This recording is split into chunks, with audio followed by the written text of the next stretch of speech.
You're going to hate me for asking this. Cole said that while standing outside my apartment door with a six-pack in one hand and the kind of smile that usually meant my night was about to get complicated. I should have shut the door right there. I didn't. That was my first mistake. Why? I leaned against the frame, trying to look annoyed instead of nervous. Cole Bennett had been my best friend for almost 5 years, which meant I knew every version of his smile. The fake, innocent one. The I broke something one. The don't be mad until I explain one. This was all three at once. There's this party tonight. No, you didn't even hear the thing. I heard party. That was enough. Cole stepped closer, lowering his voice like he was about to confess to a crime. My ex is going to be there. My stomach did a stupid little drop. I hated that word from his mouth. Ex. It shouldn't have mattered. Cole dated people. I knew that. I'd watched him date people, break up with people, complain about people, and somehow still show up at my place afterward like I was the one thing that stayed. That didn't mean anything. That was what I kept telling myself. So don't go. He gave me a look. It's Mason's birthday. I have to go. Then go and be mature. That sounds awful. I almost laughed. Almost. Then Cole rubbed the back of his neck, and his eyes flicked away from mine for half a second. That was new. Cole didn't get nervous. Not around me. I need a favor. There it was. I crossed my arms. What kind of favor? He looked back at me, mouth twitching. Pretend to be my boyfriend. For a second, the hallway went completely quiet. Or maybe my brain just stopped working. The neighbor's dog barked somewhere downstairs. A car passed outside. Cole stood there like he had asked me to lend him a hoodie, not hand him the one thing I'd been trying not to want for years. You're joking. Kind of. Cole. Okay, mostly not. He lifted the six-pack a little. Look, just for tonight. She keeps doing that weird thing where she acts like we're still emotionally unfinished, and I need a buffer. A buffer. A very handsome buffer. Heat climbed up my neck before I could stop it. I looked away fast, pretending to check my phone even though the screen was black. You're ridiculous.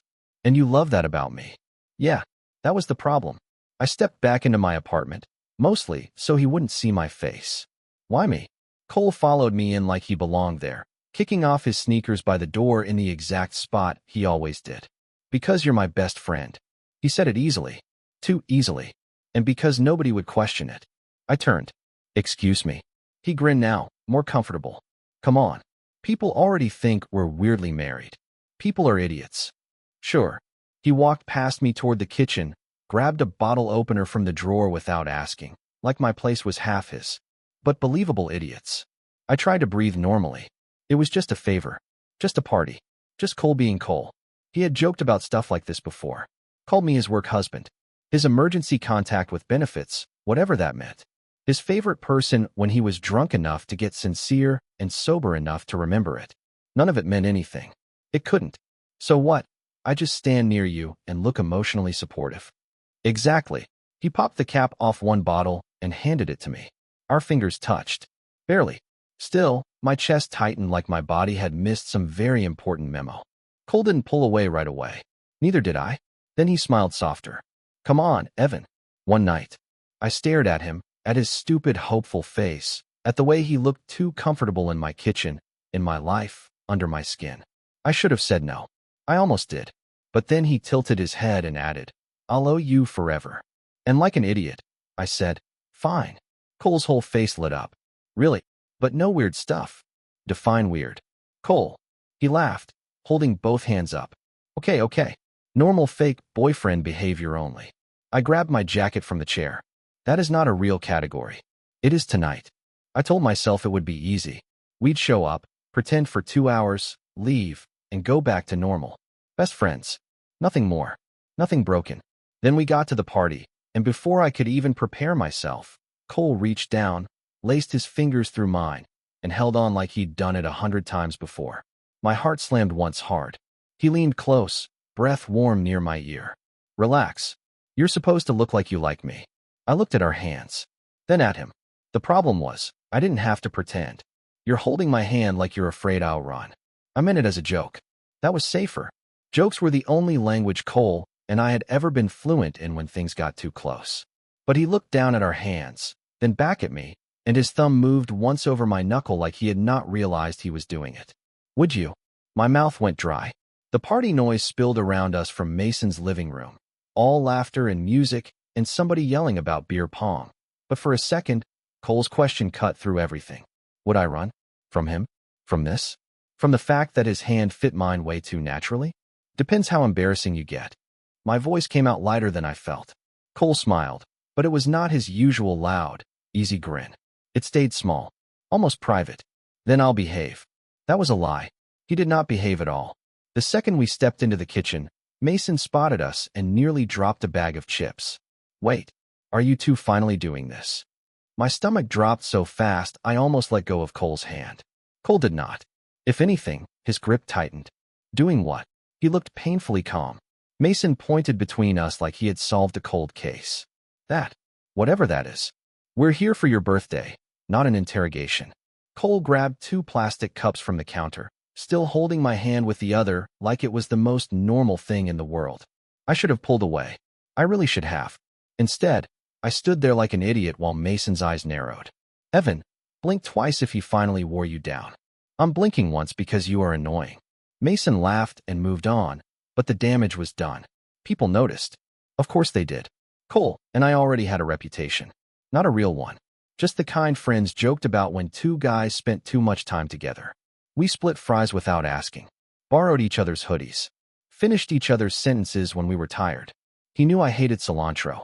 I knew he lied about liking black coffee because he thought it made him look mature. Normal best friend stuff. Mostly. You okay? Cole leaned closer so I could hear him over the music. His shoulder brushed mine. Fine. You do that thing when you're not fine. What thing? Your eyebrows get mean. I turned to glare at him. He smiled like he had been waiting for it. There they are. I hated how easily he could pull me back. How one dumb comment from him could loosen something in my chest, even while everything else inside me was panicking. Across the room, I saw her.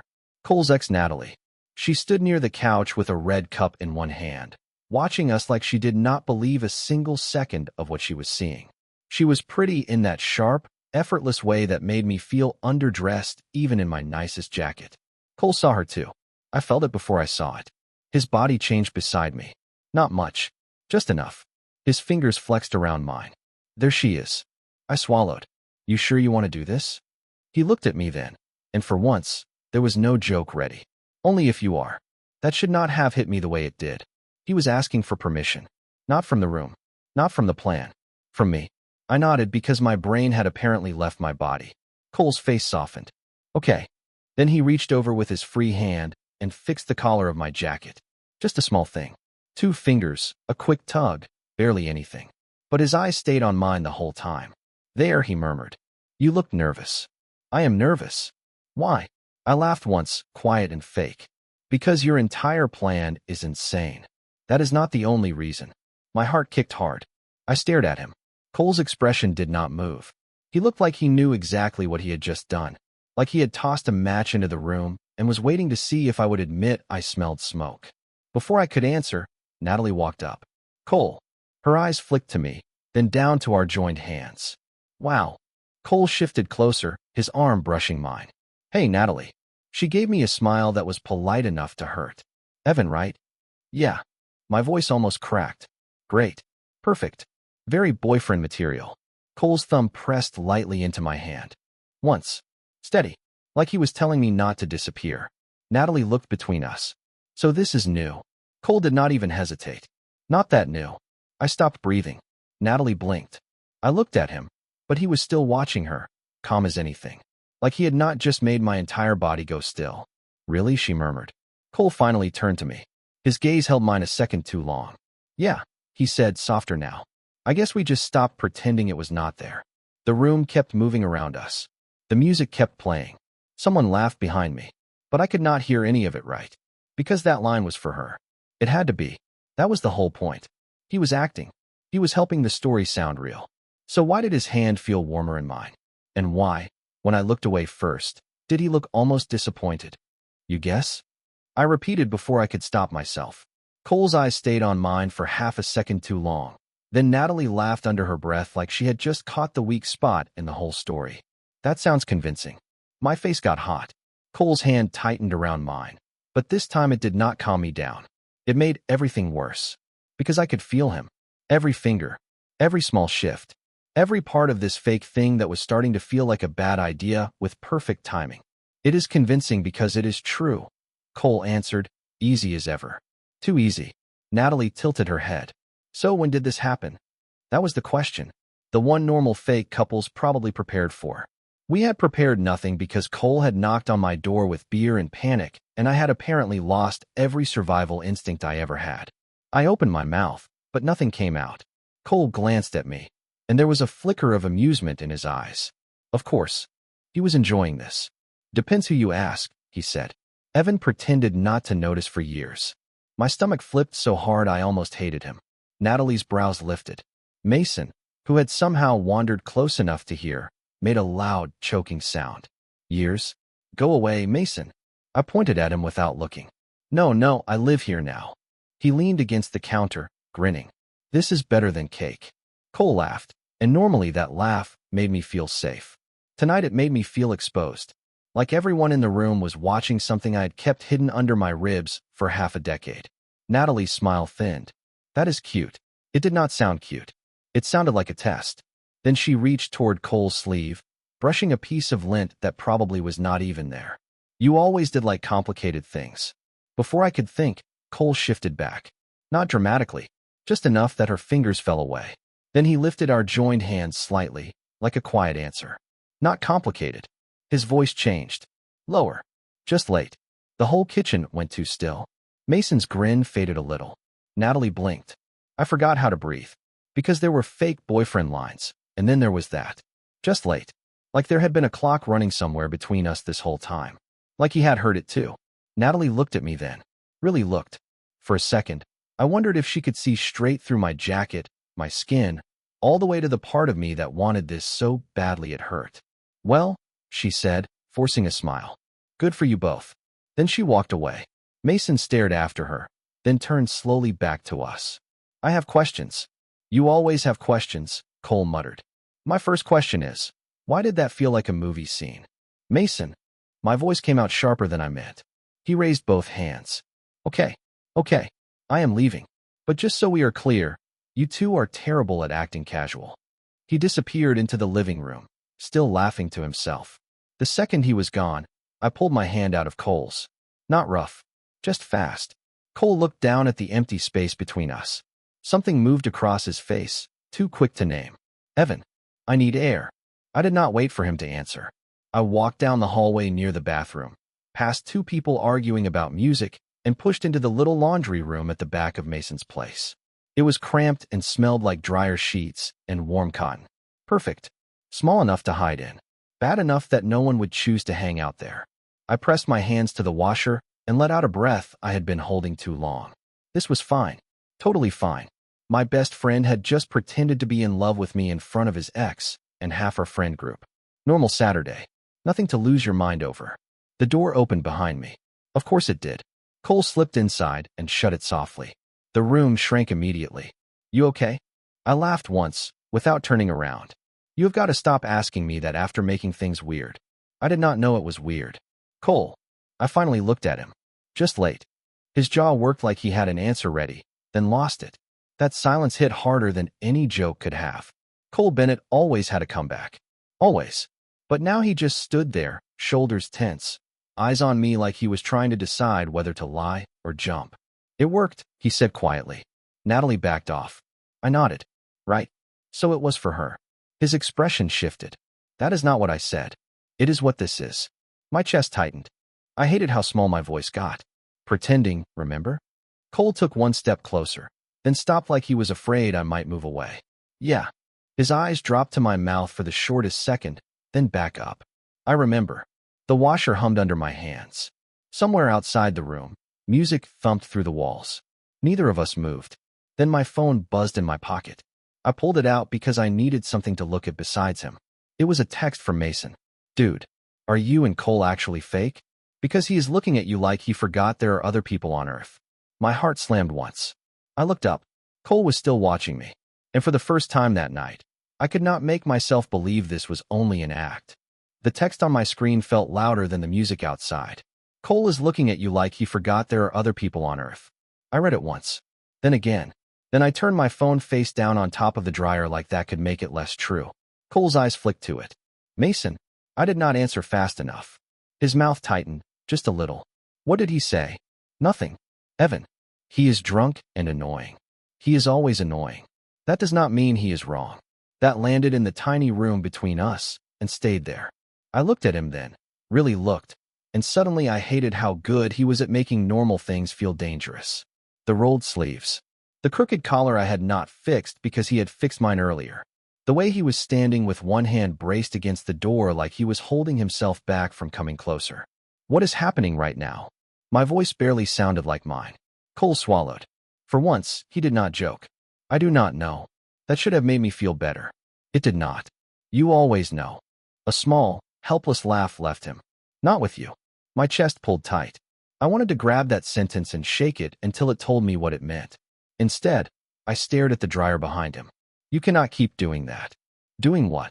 Saying things that sound real and then hiding behind the party. Cole looked down for a second. His thumb brushed over his own knuckles, the same spot where he had touched mine earlier. I am not trying to hide. Then what are you trying to do? Silence. Not empty silence. The kind that fills up too fast. The kind where both people know one honest sentence could wreck the room. Cole took one step closer. Not enough to touch me. Enough to make my body notice. I was supposed to make Natalie believe it, he said carefully. That was the plan. Great. Plan worked. But then you looked at me like that. My breath caught. Like what? His eyes lifted to mine. Like it hurt. I hated that. I hated that he had seen it. I hated that he knew me that well and still brought me here, into this stupid laundry room, with the air too warm and the door too close and his voice too soft. It did not hurt. The lie came out weak. Cole's face changed. Not pity. Something worse. Recognition. Evan. Do not. I never wanted to hurt you. Then stop making it confusing. He stepped closer again, and this time my back touched the edge of the washer. There was nowhere to go unless I moved around him, and I did not. That was the part one could not explain. My body had every chance to leave. It stayed. Cole noticed. Of course he did.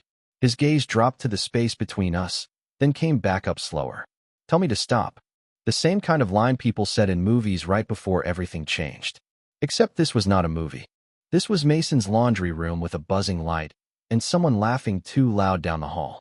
This was my best friend standing close enough that I could see the tiny cut near his jaw from shaving.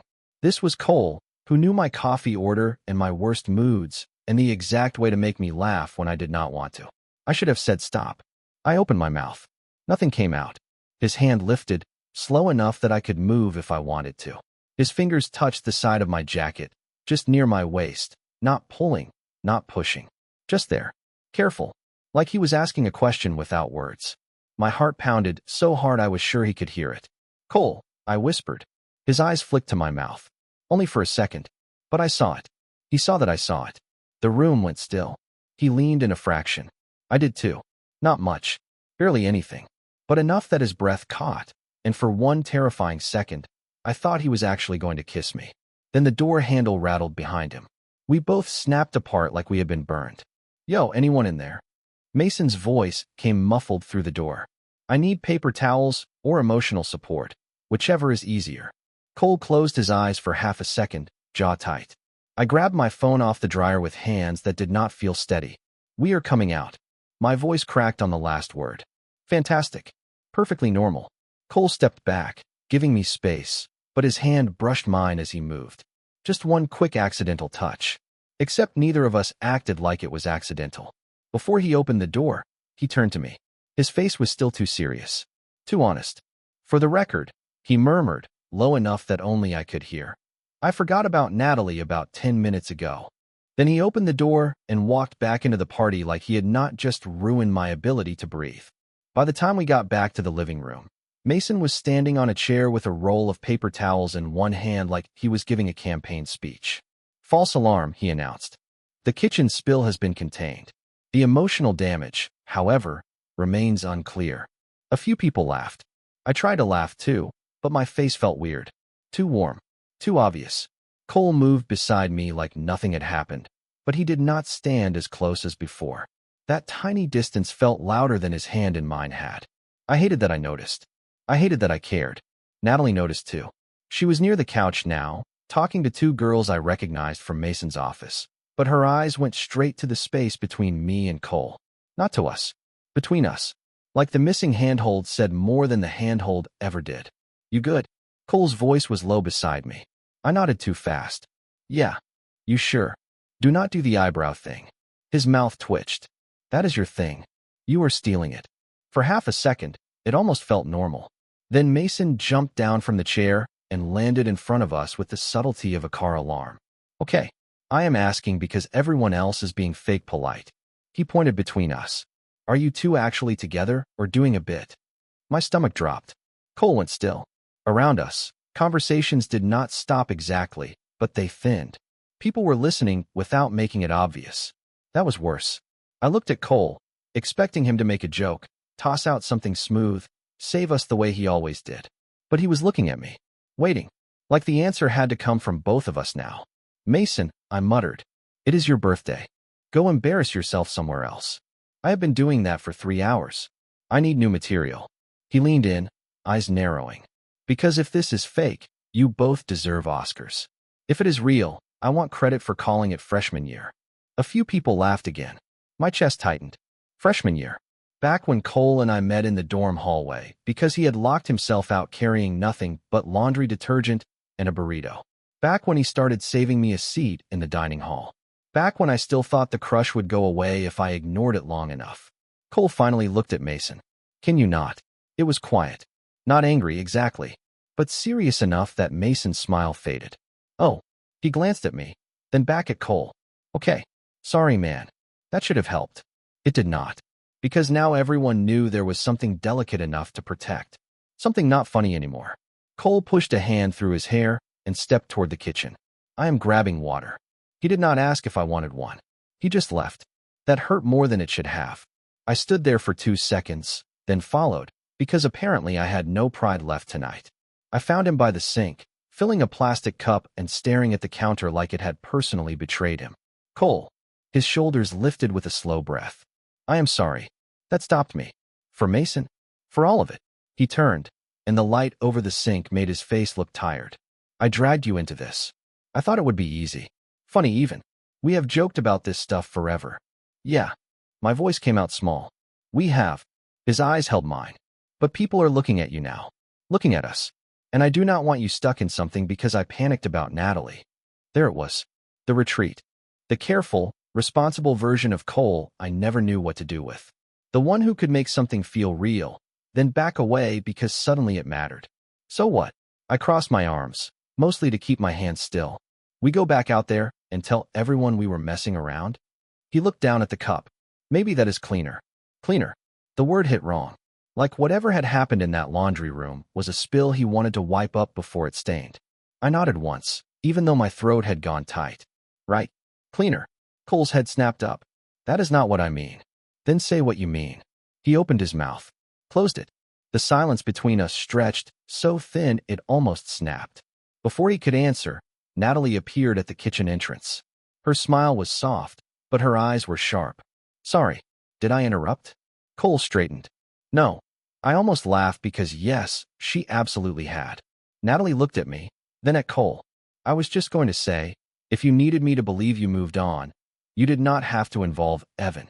My whole body went cold. Cole's face changed immediately. Do not do that. Do what? Make him sound like a prop. Natalie blinked. So did I. Cole set the cup down without looking away from her. He is not. The kitchen went quiet around us. Natalie's expression faltered, just a little. Mine probably did too. Because Cole sounded too honest again. Too steady. Too protective. She lifted both hands, backing off. Okay. I am sorry. Then she left before it could get worse. Cole turned back to me slowly. I wanted to say something. Anything. But all I could think was that 2 minutes ago, he had wanted clean. And now he had defended me like this was the only real thing in the room. My phone buzzed again. Mason. I swear I am sober enough to know this is not fake. I looked at Cole. He looked at me. And neither of us laughed. I am going home. The words came out before I planned them. Cole's face changed like I had stepped back from something he was not ready to lose. Evan. It is fine. I shoved my phone into my pocket and forced a laugh that sounded terrible even to me. Party accomplished. Ex-convinced. Mason emotionally traumatized. Great night. Do not do that. His voice was quiet, but it stopped me near the kitchen doorway. I turned back. Do what? Cole looked at the floor first, then at me. No joke. No grin. Just him, looking more unsure than I had seen him in years. Act like none of this matters.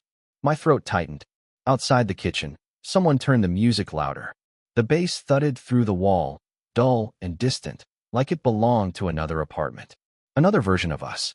You were the one who said cleaner, I reminded him. His jaw flexed. Because I panicked. That hit me so hard I forgot what I was going to say. Cole dragged a hand over his face and let out a rough breath. I saw your face when Mason called us out. I saw Natalie watching you like you were part of some game. And I hated it. He stepped closer, then stopped, careful again. Always careful when it mattered most. I hated that I put you there. My chest softened before I could stop it. That was the dangerous part about Cole.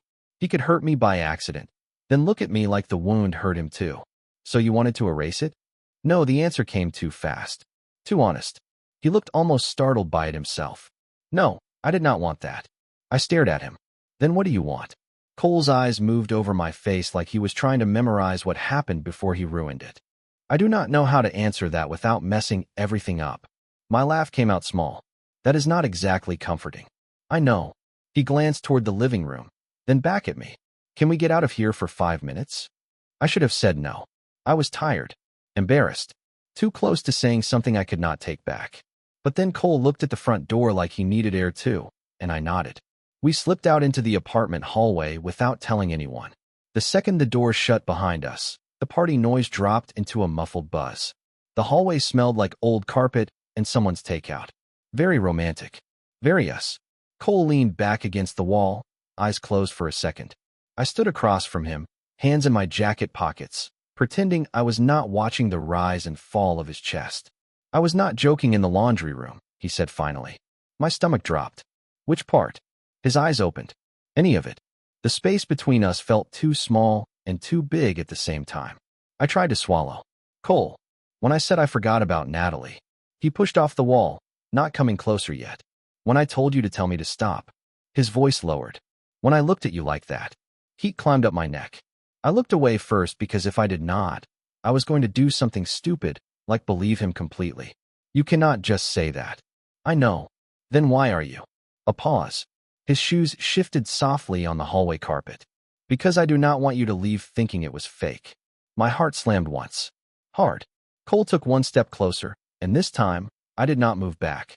It felt real to me, he admitted. The words were not loud. They did not need to be. They filled the whole hallway anyway.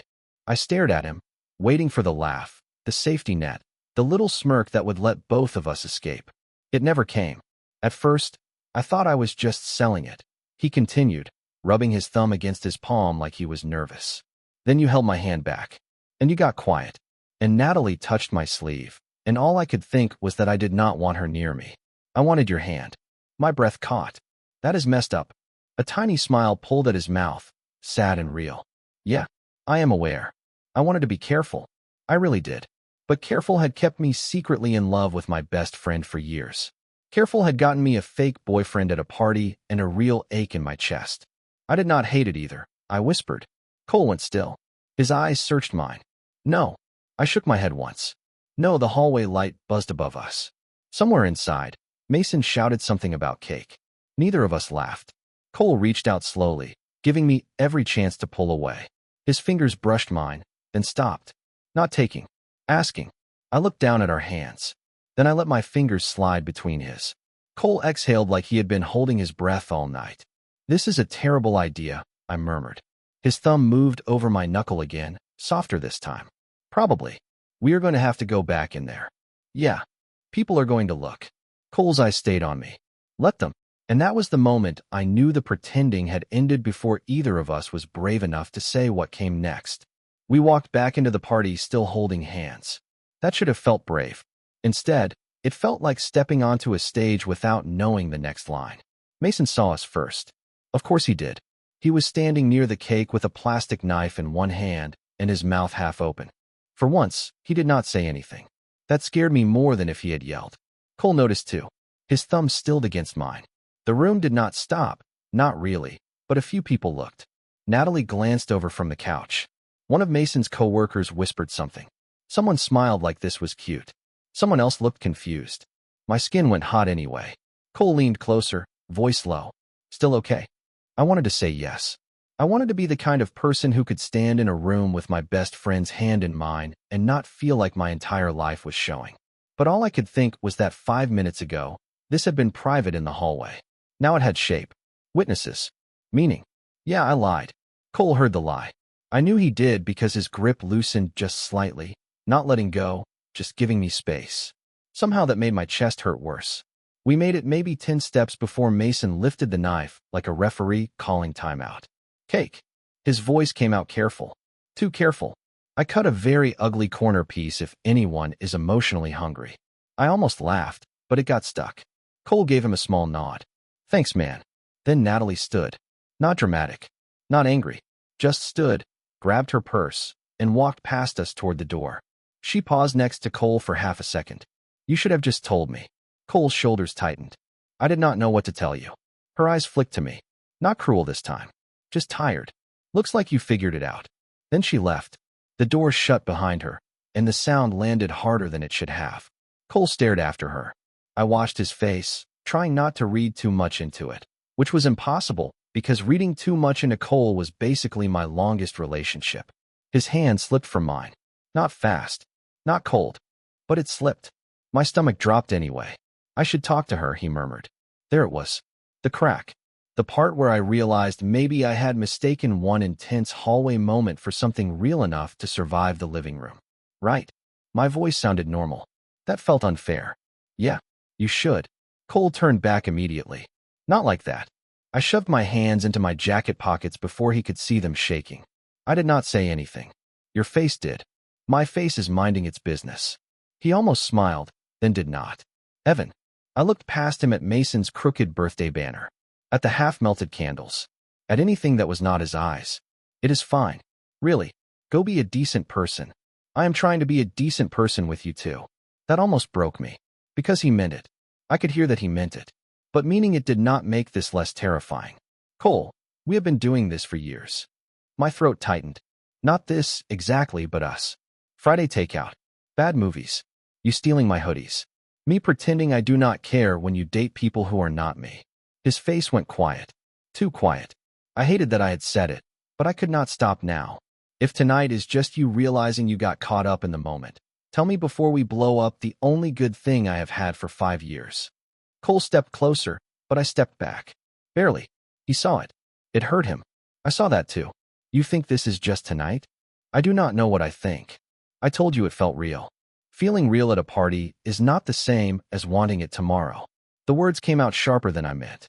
Cole flinched like I had put my finger exactly on the bruise he was trying to hide. For a second, neither of us spoke. Then Mason appeared beside us, holding 2 paper plates of cake and looking like he regretted having eyes. I can come back. Please, I muttered. He vanished immediately. Cole let out one breath, shaky and frustrated, then looked toward the door Natalie had used. I am not going after her because I regret you. I wanted to believe him so badly it scared me. Then why? His eyes came back to mine. Because I do not want to use her as an excuse anymore. And I do not want you thinking this started because of her. My chest tightened. Did it? Cole did not answer fast enough. That was all it took. My body went cold before my brain caught up. I nodded once. Okay. No, wait. I need to go. This time, when I moved toward the door, he did not grab my wrist. He did not stop me. Maybe because he was being careful. Maybe because he was not sure enough to fight for it. I stepped into the hallway alone, the party noise fading behind me, and told myself I had done the smart thing. The problem was, smart felt exactly like heartbreak. The elevator was taking too long, which felt personal. I stood in Mason's hallway staring at the glowing button like if I glared hard enough, it would open and swallow me before I did something embarrassing.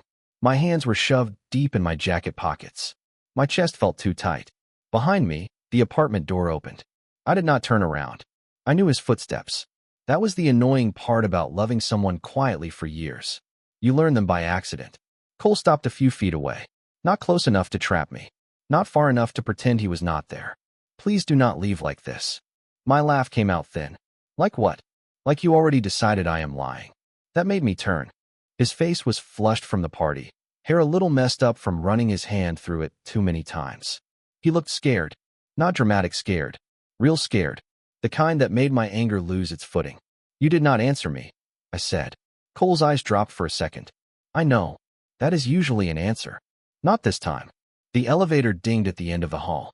The doors opened to nobody. Just an empty little box waiting for me to choose the easy exit. I looked at it, then at him. Cole looked at it too, and something in his jaw tightened. I froze because I hated the question. Why? Because the honest answer is messy. Try me. The elevator doors began to close. Neither of us moved. Cole took one breath, slow and uneven. "Natalie is the reason I had an excuse tonight." His voice was quiet. "She is not the reason I wanted your hand." My throat tightened. I hated how fast that got to me. "Cole, no, let me say it before I chicken out again." He stepped closer, then stopped himself like he was fighting every instinct. "I have been pretending things were normal with you for a long time." The hallway went still. Even the party noise behind the door felt far away now. "How long?" My voice barely made it out. A small, helpless smile crossed his face. Long enough that Mason making jokes stopped feeling funny.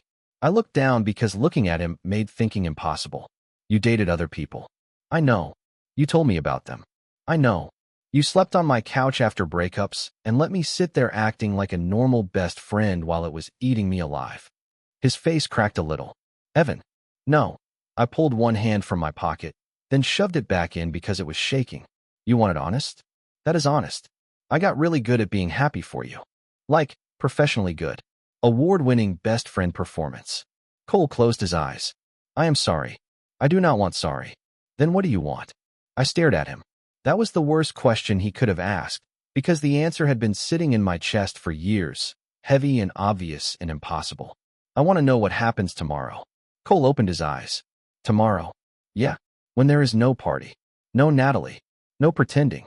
When it is just Sunday morning, and you wake up and realize you almost changed everything with me." He looked at me for a long second. Then he reached into his pocket, pulled out his phone, and placed it on the little hallway table beside us. Screen down, like he was removing one more escape. "Tomorrow, I want to take you to breakfast." I blinked. "What?" "That diner on Clark you like. The one with the terrible coffee and good pancakes." My chest did something painful and soft. "That is your big answer?" "It is my first answer." His voice steadied. "Then I want to walk you home. And probably panic in my apartment for 20 minutes. And then text you too fast because I miss you, which is embarrassing, but accurate." I tried not to smile. I failed a little. Cole saw it. His shoulders loosened. "And after that?" I pushed. He looked right at me. "After that, I want to stop calling it a joke." The words sat between us. Simple. No music swell. No perfect movie lighting. Just old carpet, a broken elevator button, and my best friend finally saying the thing we had both been circling for years. I swallowed hard. "You understand that if this goes bad, it goes really bad." Cole nodded. "Yeah. We could ruin us." "I know." His hand lifted, then stopped halfway. Asking again. Always asking now. "But I think pretending nothing is happening is ruining us too." That one got through. Completely. I looked at his hand, then at his face. He was not smiling. He was not hiding. I pulled my hand from my pocket and let my fingers touch his. Not fully holding, just enough to feel the warmth. Cole went still like that tiny contact mattered more than anything we had done all night. "I am scared," I admitted. His thumb brushed mine once. "Me too. You never get scared. That is because you usually are not the thing I could lose." My breath caught. For a second, neither of us moved. Then the apartment door opened behind him and Mason's head popped out. He froze when he saw us. "I am so sorry. I was looking for my dignity." Cole did not look away from me. "Not now, Mason." Mason nodded slowly. "Yep. Dignity can wait." The door shut again. I should have laughed. Instead, I looked at Cole and realized he still had not let go. Neither had I. "Breakfast," I whispered. Cole's eyes softened. "Breakfast." And for the first time all night, the words sounded less like an escape and more like a promise. Sunday morning should have felt awkward. That was what I expected. The weird silence. The overthinking. One of us pretending to check our phone too much. Maybe both of us regretting every brave thing we had said under bad hallway lighting. But when Cole showed up outside my building at 9:15 with damp hair, a gray hoodie, and two coffees balanced in one hand, all he said was, I got you the one that tastes like dessert and financial irresponsibility. I stared at the cup. That is the most romantic thing anyone has ever said to me. His smile came slow, nervous at the edges. Good. I practiced in the car. That made me laugh, and just like that, some of the fear loosened. Not all of it. Enough. We walked to the diner on Clark with our shoulders brushing every few steps. Neither of us grabbed for the other right away. It was not like last night, where everything had been charged and watched and half hidden behind a lie. This was morning traffic, cold wind, a guy walking his dog in pajama pants, and Cole slowing down at every crosswalk like he always did because I never paid attention. Same routine, different gravity. At the diner, the hostess glanced at us and said, "Two." Cole looked at me first. Such a small thing. But it mattered. "Yeah," I answered. "Two." We sat in our usual booth by the window. The vinyl seat had a tear in the corner. The coffee was still terrible. Cole stole a piece of bacon from my plate before his food even arrived, then froze like maybe that was not allowed anymore. I looked at him. Seriously? His ears went a little pink. I am figuring out the rules. Rule 1. Do not steal my bacon. That rule feels hostile. It is healthy to set boundaries. He smiled down at his coffee. Okay, good. Boundaries. Then his knee bumped mine under the table. Maybe by accident. Maybe not. This time, he did not move it away. Neither did I. We did not make some huge speech. Cole did not suddenly become smooth. I did not suddenly become fearless. Mostly we ate pancakes and talked about Mason almost dropping the cake, and Natalie texting Cole that morning to say she was sorry for being sharp, and the fact that we both had no idea how to tell our friend group anything without Mason making commemorative t-shirts. But there were pauses now that did not feel empty. They felt honest. Like we were learning how to sit inside something real without making a joke out of it. Halfway through breakfast, Cole reached across the table. Not dramatically, just slid his hand palm up beside my plate. I looked at it for a second. That is very bold for a man who stole bacon. I am trying to recover my reputation. His voice was light, but his eyes were not. I put my hand in his. His fingers closed around mine, warm and steady. No audience. No X. No reason to sell it. Just us, in a cheap diner on a Sunday morning, holding hands like we had finally stopped arguing with the obvious. Cole looked down at our hands, then smiled like he could not help it. Still okay? I squeezed once. Yeah, and I meant it. Later, when we walked back to my apartment, he did not let go at the corner, or in front of the bookstore where I worked, or when two guys from Mason's party passed us on the sidewalk and clearly noticed. My first instinct was to pull back. Old habits. Old fear. Cole must have felt it, because his grip loosened just enough to give me the choice. That almost made me love him worse. I took one breath. Then I held on tighter. He glanced at me, soft and surprised. I shrugged like my heart was not trying to climb out of my chest. Breakfast was decent. Cole laughed under his breath. Decent? Do not get cocky. Too late. At my building, we stopped outside the front steps. The city moved around us like nothing had changed. Buses. Footsteps. Cold air. Someone honking 3 blocks away. But something had changed. Not everything. Not all at once. Just enough. Cole brushed his thumb over my knuckle. So what now? I looked at him, at my best friend, at the person I had been pretending not to want for so long that wanting him out loud still felt new. Now you text me too fast because you miss me. His grin broke wide. That was confidential. You said it in a public hallway. A private public hallway. I laughed, and his expression softened in that way that used to make me look away. This time, I did not. And after that, he murmured. I held his hand a little tighter. After that, we stopped pretending. Cole nodded once, like that was enough. Like it was everything. And maybe it was. Because love, at least the kind I understood, did not always start with some huge confession. Sometimes it started with a dumb favor at a party. A hand you were not supposed to hold. A joke that stopped being funny because it got too close to the truth. Cole was supposed to be pretending. So was I? But that morning, walking back into my normal life with his fingers still locked around mine, I finally understood the dangerous part was never that we might ruin the friendship. The dangerous part was that we had almost spent forever calling it only that.